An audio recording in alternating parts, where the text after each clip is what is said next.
Mesdames, Mesdemoiselles, Messieurs, bonjour.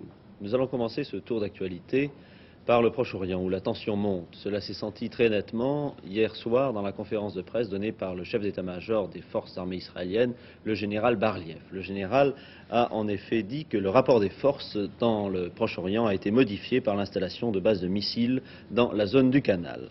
En moins d'une semaine, 3 avions israéliens, vous le savez, ont été abattus par des missiles soviétiques. Et l'on peut se demander ce matin, c'est ce que nous allons faire avec Jacques Isnard du Monde, si ces déclarations publiques du chef d'état-major israélien n'ont pas d'autre but que de faire pression sur les États-Unis pour amener la livraison de nouveaux matériels de guerre. Je signale que Jacques Isnard rentre à l'instant d'Israël et qu'il va publier dans Le Monde, aujourd'hui et demain, 2 articles consacrés aux entretiens qu'il a eus avec les principaux dirigeants militaires, avec les principaux chefs militaires israéliens. Tout d'abord, quelle est l'impression que vous avez retirée de ces contacts avec les militaires israéliens? J'ai eu l'impression, je crois justifiée, de rencontrer des gens assez intransigeants, c'est-à-dire des gens qui ont pour eux des arguments techniques qui consistent à dire les frontières que nous avons à l'heure actuelle sont les plus sûres sur le plan militaire, sont les plus confortables et en même temps sont les plus économiques, donc nous les tiendrons jusqu'à ce que nous pourrons. Et pour en revenir à cette conférence de presse du général Bar-Lev d'hier soir, est-ce que, à votre avis, il n'y a pas là une volonté très nette de la part d'Israël d'employer un argument de chantage vis-à-vis des Américains? Je crois d'abord qu'il faut partir de 2 faits qui sont les suivants. Un fait technique et puis un fait historique. Un fait technique qui consiste à dire le système de SAM tel que le général Bar-Lev l'a décrit, nous le connaissons bien, il a été en activité au Vietnam et il a fait des ravages au Vietnam. Autrement dit, les ravages qu'actuellement ces systèmes de SAM 2 ou SAM 3 font au long du canal de Suez, ces ravages ne sont pas extraordinairement supérieurs à ceux qu'ils font au Vietnam. Ça, c'est un fait technique. Un deuxième fait historique, c'est que, rappelez-vous, en avril, l'intervention, ou tout au moins la présence et l'apparition dans le ciel égyptien de pilotes soviétiques aux mains de MiG, qui sont des avions d'interception, avait déjà contraint l'état-major israélien à abandonner leur raid en profondeur au-dessus de l'Égypte. Alors ça, c'est un fait historique, et nous avons maintenant le prolongement de ce fait historique, c'est-à-dire que l'apparition de ces systèmes de défense aériens le long du canal, évidemment, amoindrit l'initiative et amoindrit les possibilités d'action des Israéliens. Alors, partant de ce fait, il est probable que le général Bar-Lev exagère un peu à des fins politiques l'importance de cette affaire, et principalement, je crois que le général Bar-Lev a envie de ces avions, que sont les Phantom et les Skyhawk américains, et c'est pour lui peut-être la meilleure des façons de mettre au pied du mur la diplomatie américaine. Est-ce qu'au cours des entretiens que vous avez eus en Israël, vous avez eu l'impression que ce pays était gravement menacé par cette installation de missiles le long du canal de Suez?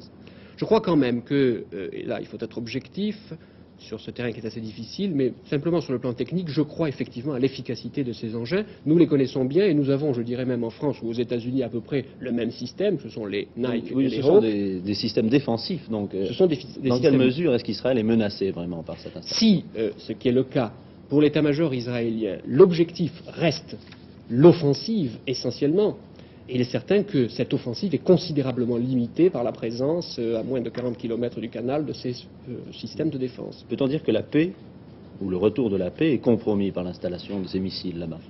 Je ne pense pas que sur le plan militaire à long terme, ça soit effectivement un pas en avant franchi par les soviétiques important, mais je crois que le pas en avant qui menacerait la situation au Moyen-Orient en ce moment serait une intervention américaine.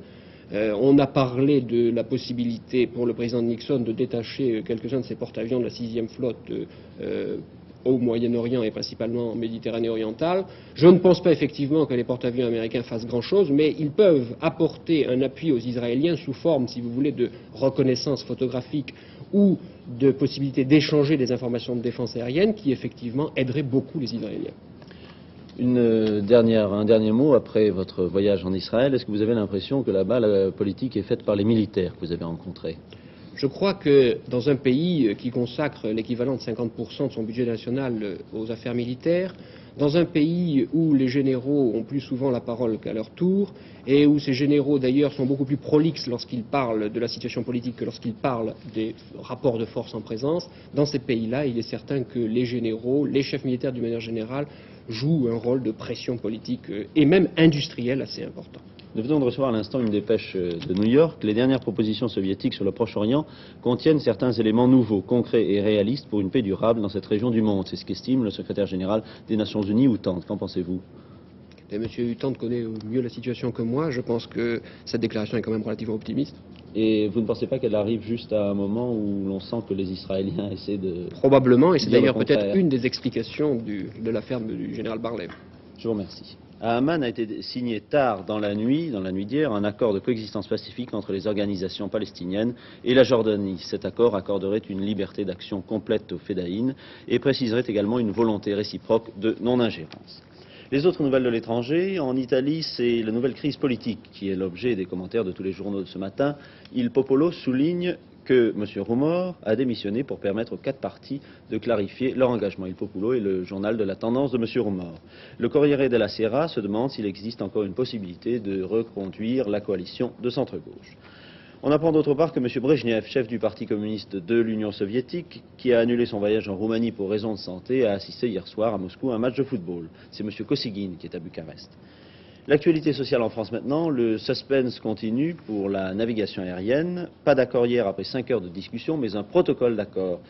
Protocole d'accord qui est un bilan des négociations, et ce protocole va être soumis aux différentes catégories de personnel de la navigation aérienne. C'est-à-dire que si la base est satisfaite, eh bien l'accord sera signé le 15 juillet prochain. À la sortie des négociations, voici ce que nous ont dit un syndicaliste et le ministre des Transports par intérim, M. Gallet. Le syndicat CFTC des contrôleurs aériens a été le plus dur pendant ces négociations. À la fin de cette journée, il y aura-t-il des grèves ou pas? Grève du zèle ou trafic normal à Orly? Ça, c'est le personnel qui va en décider. Nous allons, quant à nous, lui présenter les points d'accord et les points de désaccord. Un protocole d'accord a été préparé aujourd'hui, signature normalement le 15 juillet. Le protocole, nous l'avons dit à Monsieur le ministre, est incomplet. Sur quel point? Il arrive à son terme, la négociation arrive à son terme dans le cadre fixé par le ministre et le gouvernement. Sur le point essentiel, les 2 points essentiels que nous avions soulevés, liberté syndicale et reclassement de la profession sur la base des responsabilités de contrôle, sur ces bases, la discussion ne s'est pas encore établie. Et pourquoi la CFTC a-t-elle été si dure durant ces négociations? Parce qu'elle estime que son dossier est solide et qu'elle a l'habitude d'aller jusqu'au bout lorsqu'elle estime que son dossier est solide. Malgré tous les inconvénients que cela peut provoquer dans le public et Orly. On peut avoir des opinions diverses sur les responsabilités de ces inconvénients. Quant à nous, nous menons la négociation depuis les accords de juin 68 qui prévoyaient la mise en place d'une commission et laquelle commission était chargée d'établir le dossier de la navigation aérienne. Pour vous, ce dossier n'est pas terminé? Les problèmes essentiels ne sont pas encore abordés. Monsieur le ministre, c'était aujourd'hui, je crois, la 13e rencontre avec les syndicats. Or, ce soir, il y a eu un protocole d'accord, mais pas d'accord de signer. Pourquoi? Oui, il y a eu un protocole qui a été établi. Il restait un certain nombre de questions fondamentales qui ont été abordées ce soir. Je veux parler de la date de mise en application de ce protocole. J'ai proposé le 1er juillet 1970. Et la durée d'application de ce protocole, j'ai proposé le 31 décembre 1972. Alors naturellement, les organisations syndicales qui avaient demandé des quantités de précision, qui avaient obtenu un certain nombre d'amendements, qui avaient obtenu des modifications de rédaction, qui avaient obtenu des modifications du fond même de nos idées, ont demandé devant ce monument que représente un protocole d'une 20aine de pages, un délai de réflexion pour pouvoir consulter leur mandat. D'après la CFTC, la décision de la poursuite de la grève du zèle dépend des employés. Mais il n'est pas impossible que la grève du zèle se poursuive d'ici le 15 juillet. Qu'allez-vous faire?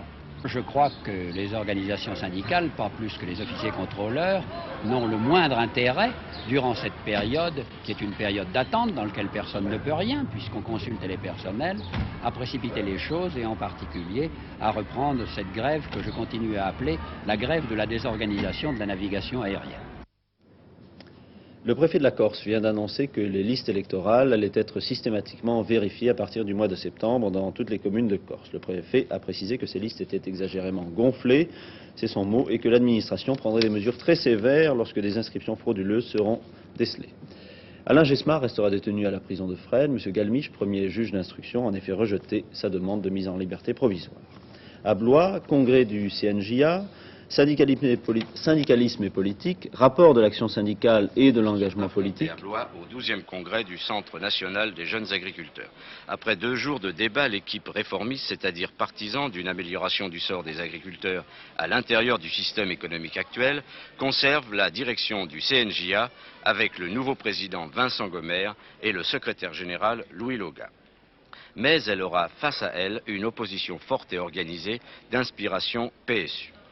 Il est certain que ce conflit interne, que la montée des contestataires a réveillé le CNJA qui sommeillait depuis quelques années.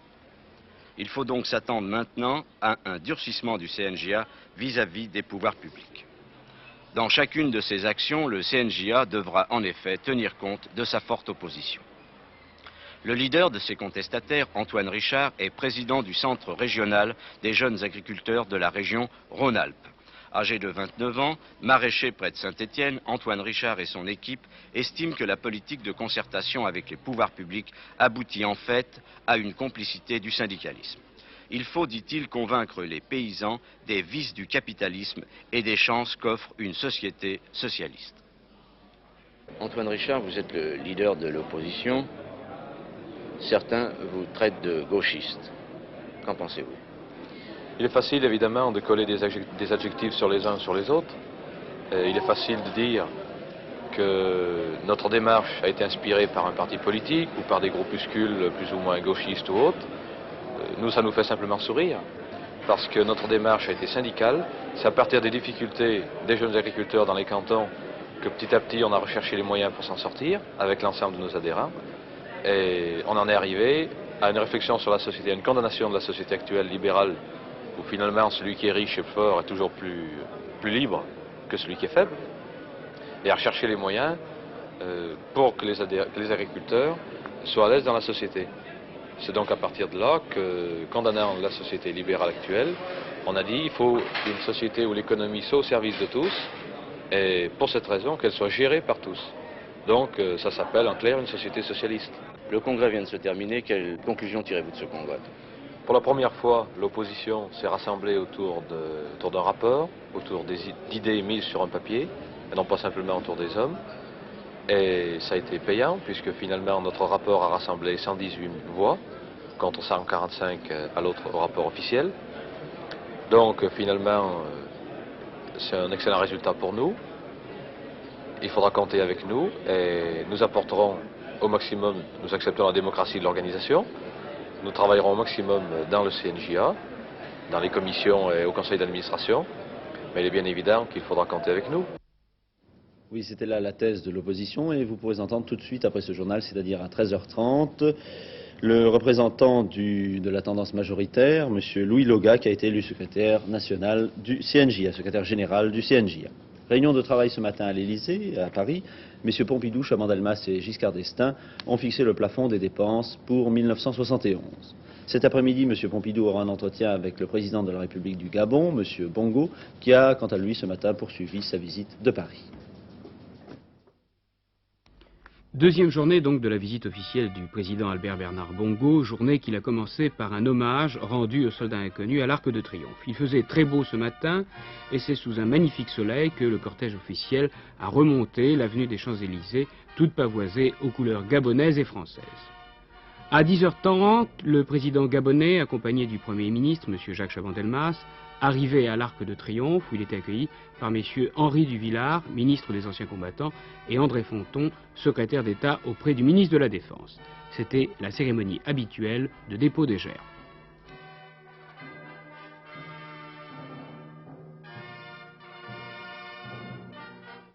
La rubrique des accidents, accident d'hélicoptère en Autriche, à Berchtesgaden.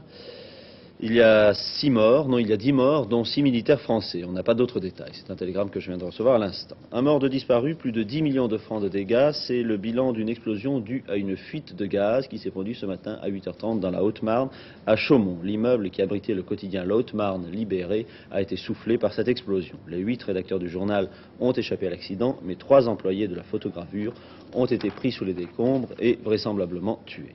Important incendie également dans la banlieue de Lille, un reportage de notre station régionale. Un violent incendie s'est déclaré hier matin à Lille dans une fabrique de revêtement de sol et de matières plastiques qui emploie près de 200 personnes. Le feu s'est, semble-t-il, déclaré vers 10h30 au premier étage de l'immeuble. 34 grosses lances des casernes de pompiers de Lille, de Tourcoing, de Roubaix et des environs ont été mises en batterie pour lutter contre l'incendie qui, d'heure en heure, redoublait de violence. Au fur et à mesure, les murs extérieurs et les planchers des étages s'écroulèrent. Par chance, il n'y a aucune victime parmi les sauveteurs. Vers 15h, l'incendie était circonscrit. Une disparition est à déplorer, celle de M. Powells, un employé de l'usine qui hier soir n'était pas rentré chez lui. D'après une première évaluation, les dégâts sont estimés à 4 millions de francs. Une précision, c'est bien tout à l'heure à 13h30, après ce journal, que vous pourrez voir au cours de l'émission Télévillage un portrait du leader de la tendance majoritaire du CNJA, M. Louis Loga, élu secrétaire général hier. Une conséquence de départ en vacances, un cambriolage. 4 jeunes gangsters se sont introduits hier après-midi dans un appartement du 16e arrondissement de Paris. Ils se sont emparés d'une somme de 200 000 francs.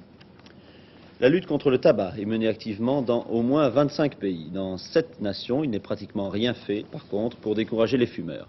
Selon une étude effectuée par le service de santé des États-Unis d'Amérique, parmi les 25 pays à l'honneur figurent les États-Unis, la France et l'Allemagne occidentale, et également la Bulgarie, dont la réglementation suivante est citée en exemple. Un fumeur bulgare ne peut fumer pendant le travail que s'il obtient l'autorisation de ses camarades qui ne sont pas fumeurs. En outre, il est interdit de fumer dans une salle où travaillent des femmes enceintes ou des jeunes mères. Aux États-Unis, pour la première fois, des femmes participent à une expérience sous-marine. Écoutons François de Closet. La première femme cosmonaute fut la soviétique Valentina Tereshkova. Les premières femmes aquanautes sont américaines. En effet, 5 jeunes femmes ont plongé lundi au large des îles de la Vierge, dans le Pacifique, pour participer à l'expérience Tectite 2, une réplique américaine des expériences pré-continent du commandant Cousteau. Durant 15 jours, elles vont vivre et travailler sous l'eau à une profondeur relativement modeste de 15 mètres. Une concession à l'élégance féminine, ces dames disposent d'un séchoir à cheveux dans leur maison sous-marine haute de 15 mètres.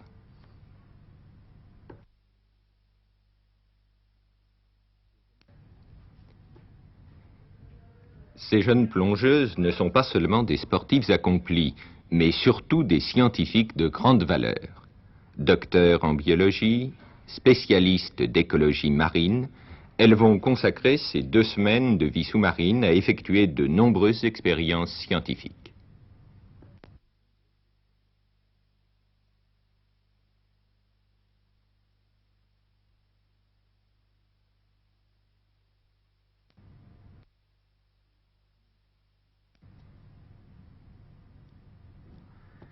Quant au programme Tectite 2, il se poursuivra sur une durée de 7 mois. Les plongeurs restent en majorité dans l'équipe, 16 hommes pour 5 femmes. L'espace intérieur, ainsi que les spécialistes appellent les océans, reste une conquête masculine, tout comme l'espace extérieur.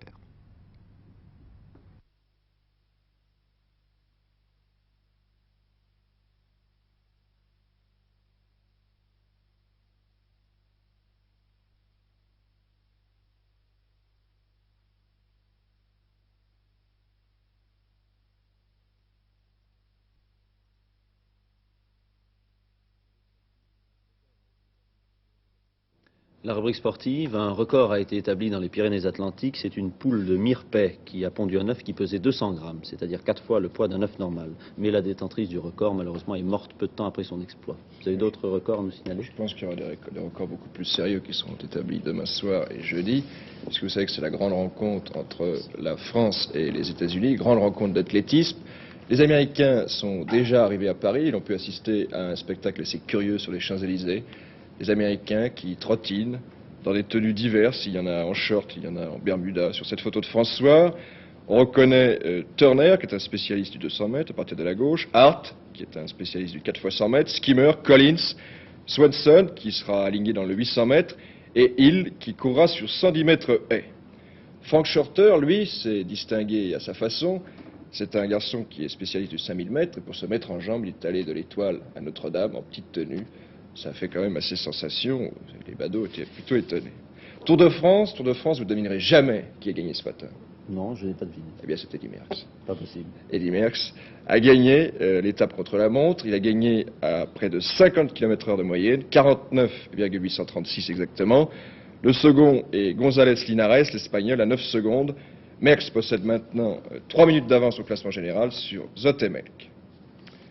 Agostini, lui, c'est un pilote de moto qui domine le sport motocycliste de la même façon qu'Eddy Merckx domine le Tour de France. Ce pilote italien vient de remporter encore une victoire sur le circuit de Francorchamps. Il pleuvait sur le circuit, vous allez le voir, c'est très impressionnant.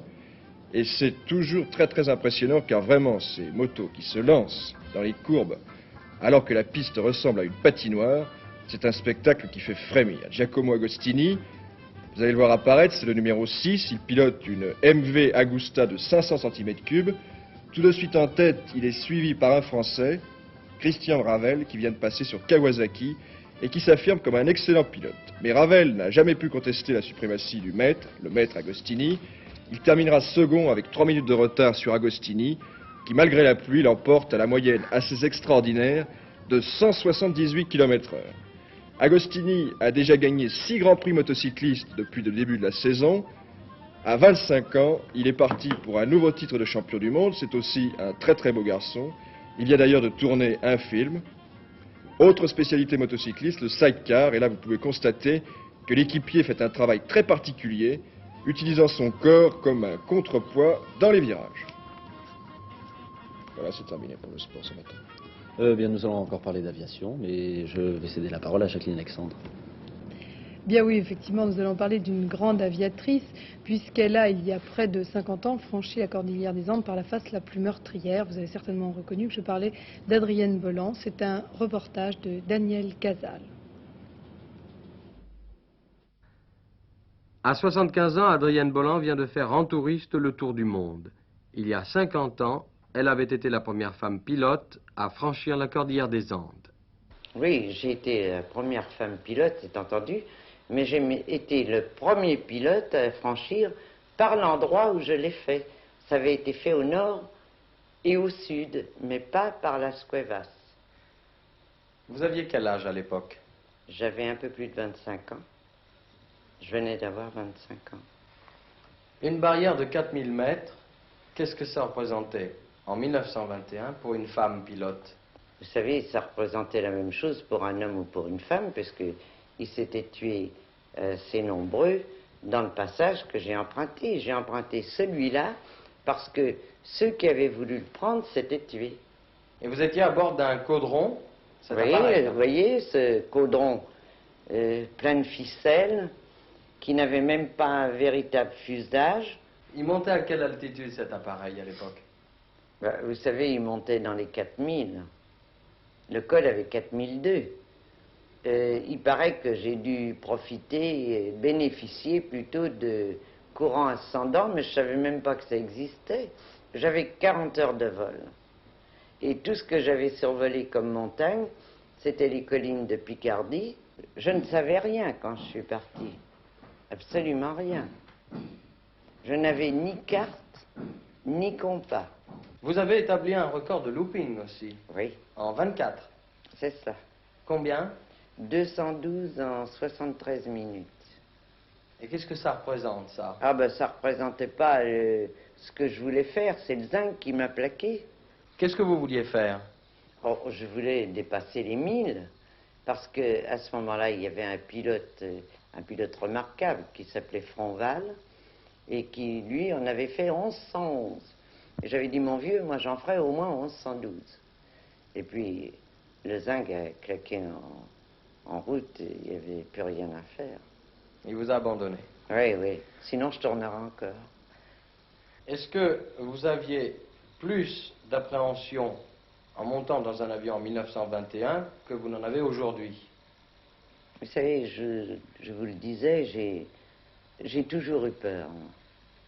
Mais il faut que j'aille où j'ai peur. Ça, c'est une attraction formidable. Maintenant, je dois vous dire que dans les Boeing, et dans ça, je suis complètement décontracté. Ça ne veut pas dire que j'étais contracté dans les miens, parce que j'aurais pas pu piloter ni faire ce que j'ai fait. Mais j'avais quand même quelque chose à vaincre. Est-ce que vous avez l'impression d'avoir eu, en tant que femme, une vie assez exceptionnelle tout de même? Ah oui, j'ai eu une vie, je peux dire, très exceptionnelle. Seulement, je ne peux pas dire que j'ai eu une vie facile. Les gens me disent, vous avez eu une belle vie. C'est pas vrai. J'ai pas eu une belle vie. J'ai eu une vie exceptionnelle et sensationnelle. Et là, vous revenez d'un tour du monde. Oui, je reviens d'un tour du monde. C'est tout de même assez extraordinaire, à 75 ans, de faire un tour du monde, en avion. Oh, je vois pas pourquoi. Je vois pas pourquoi, je pense que c'est pas mon dernier. Et nous allons maintenant nous adresser à des sportifs qui prennent beaucoup moins de risques puisqu'il s'agit des pêcheurs. Christiane Delacroix a établi pour eux une chronique juridique.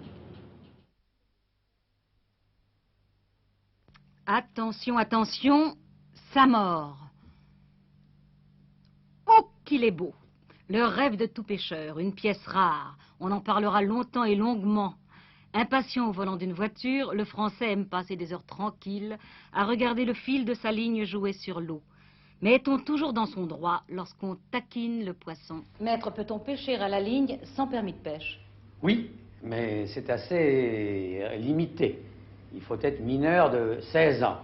Les mineurs de 16 ans peuvent pêcher sans faire partie d'une association de pêche et de pisciculture. Au-delà de 16 ans, vous êtes... Au-delà de 16 ans, il faut faire partie d'une telle association et il faut surtout avoir acquitté la taxe piscicole. Le permis de pêche, maître, est valable à la fois pour le mari et pour sa femme. Certainement. Le conjoint peut pêcher sans avoir de permis. En fait, on ne peut pas pêcher n'importe quoi, n'importe où. C'est radicalement impossible. À moins que d'être propriétaire d'une mare, d'un étang, d'un lac, d'un réservoir. Ça, c'est la pêche dans les eaux closes, dans les eaux privées, qui est absolument libre et indépendante. Mais là, le poisson n'est pas libre. Le poisson appartient au propriétaire de la mare ou de l'étang. Bon, alors quelles sont les infractions les plus graves et comment sont-elles sanctionnées? Les infractions les plus graves, il y a la pêche à l'aide d'engins prohibés. C'est la pêche à l'aide d'explosifs, ou la pêche à l'aide de filets non réglementaires, la pêche la nuit, ou la pêche à l'aide de moyens d'électrocution. C'est assez sévèrement sanctionné par une peine d'amende, et ça peut même aller jusqu'à une peine d'emprisonnement, notamment si ça se passe la nuit et en cas de récidive. Qu'est-ce que le délit contraventionnel?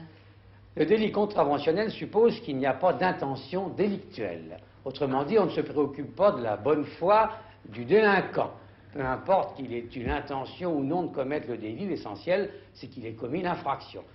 Tout pêcheur est censé connaître la loi. Et il doit savoir aussi qu'il lui faut rejeter à l'eau certains poissons qu'il a mordus au bout de sa ligne. Si d'aventure vous pêchez un esturgeon qui a moins d'1,45 m, vous devez le rejeter à l'eau. De même qu'un saumon s'il a moins de 48 cm. En ce qui concerne le brochet, s'il a moins de 40 cm, il faut le rejeter à l'eau, de même que la cendre si elle a moins de 36 cm. Si vous avez la chance d'attraper une truite, et si elle a moins de 23 cm, de même qu'un omble chevalier, qui est un poisson précieux, il faut le rejeter à l'eau. Voilà quels sont les principes. Alors, pour mesurer le poisson, on part du museau, on va jusqu'au bout de la queue. On ne peut pas pêcher à toute heure. Absolument pas. La pêche est permise une demi-heure avant le lever du soleil, jusqu'une demi-heure après le coucher du soleil. En règle générale, que peut-on dire en matière de pêche? En matière de pêche, eh bien, le législateur a fait sienne la doctrine de M. de la Palisse et permis tout ce qui n'est pas défendu. Comme vous avez pu l'observer, nous avons eu un petit ennui avec le télécinéma au début de ce sujet. Je le regrette pour les pêcheurs car nous avions prévu de vous montrer de très belles pièces. Il est maintenant l'heure de passer à la Bourse de Paris. À vous, Jean-Michel, 4 points. Eh bien, à la Bourse de Paris, aujourd'hui, il n'y a pas de belles pièces, le marché baisse. Vous savez que les boursiers gardent toujours un œil fixé sur Wall Street. Or, vendredi, les marchés américains étaient fermés en raison de la fête nationale de l'Independence Day. Aussi attendait-on avec quelque curiosité la réouverture hier de Wall Street. Eh bien, ceux qui escomptaient une hausse en ont été pour leurs frais. L'indice Dow Jones a perdu près de 15 points. Voilà à coup sûr qui n'encourage pas les éventuels acheteurs. Et aussi, il ne faut pas s'étonner que l'ensemble de la cote s'effrite aujourd'hui à Paris. Mais nous allons passer tout de suite à la vedette d'hier, à Esso. Hier, le titre avait gagné 6%. Cette hausse était motivée par la découverte d'indices d'huile et de gaz dans un forage situé dans le Haut-Rhône. Mais ce ne sont que des indices, et aujourd'hui, le titre se replie à 115,50. Il perd donc 2,50 francs par rapport à son plus haut cours d'hier. Mais pendant que la caméra va vous donner les différents cours, je voudrais vous parler de la nouvelle recrue accueillie hier à la Bourse de Paris, la société financière pour l'expansion des télécommunications, plus communément appelée Finextel. L'objet de cette société est ambitieux. Il ne s'agit pas moins que de financer une grande partie des investissements nécessaires pour résoudre la crise du téléphone. Le retard pris par la France dans ce domaine atteint des proportions inquiétantes. Chacun d'entre nous en a malheureusement fait l'expérience. La situation empirant, le gouvernement a décidé il y a 1 an de s'attaquer au problème. Celui-ci, on s'en doute, était essentiellement d'ordre financier. Le budget des PTT ne pouvait pas suffire à rattraper le retard. Par ailleurs, il n'était pas possible de demander beaucoup plus à l'utilisateur du téléphone ni aux contribuables, et ceci pour des raisons bien évidentes. Les constructeurs, eux, ne peuvent pas se permettre de faire crédit. Quant à l'administration, l'importance des sommes nécessaires la met dans l'impossibilité de payer comptant. Il fallait donc trouver de l'argent ailleurs. Et là, il n'y avait pas 36 solutions, il fallait s'adresser au secteur privé, aux épargnants. C'est ainsi que naquit l'idée d'une société privée drainant une partie de l'épargne et finançant les programmes d'équipement téléphonique. Avec Finextel, on mettait un intermédiaire entre les constructeurs et l'administration. Son rôle est donc d'acheter aux uns le matériel et de le revendre aux autres selon la formule du leasing, qui est une sorte de crédit-bail sur 10 ans. Une location-vente en quelque sorte. On espère ainsi que tout le monde y trouvera son compte. Les constructeurs, qui verront leur vente augmenter considérablement, les utilisateurs, qui devraient ainsi avoir un meilleur réseau téléphonique, et les épargnants, qui vont avoir en Finextel un titre indexé. La société donnera en effet un dividende annuel provenant des loyers versés par l'administration. De plus, cette dernière versera un complément indexé sur l'évolution du chiffre d'affaires des télécommunications. Finextel compte verser à ses actionnaires un intérêt annuel moyen d'environ 8,3%. Ceci par rapport bien sûr au nominal de 100 francs. Les principes de fonctionnement étant ainsi posés, il fallait passer à la réalisation. La première étape fut la naissance officielle de Finextel. Ce fut chose faite en septembre 1969. 5 grandes banques fournissaient 10 millions de francs qui servaient ainsi de base de départ. Seconde étape, faire participer le public, c'est-à-dire lui demander d'apporter son argent. En mars dernier, près de 4 millions d'actions Finextel furent offertes aux épargnants au prix de 100 francs. La campagne publicitaire, l'originalité de la formule firent de cette opération un succès. Enfin hier, c'était la 3e étape, l'introduction officielle à la Bourse de Paris, et on a connu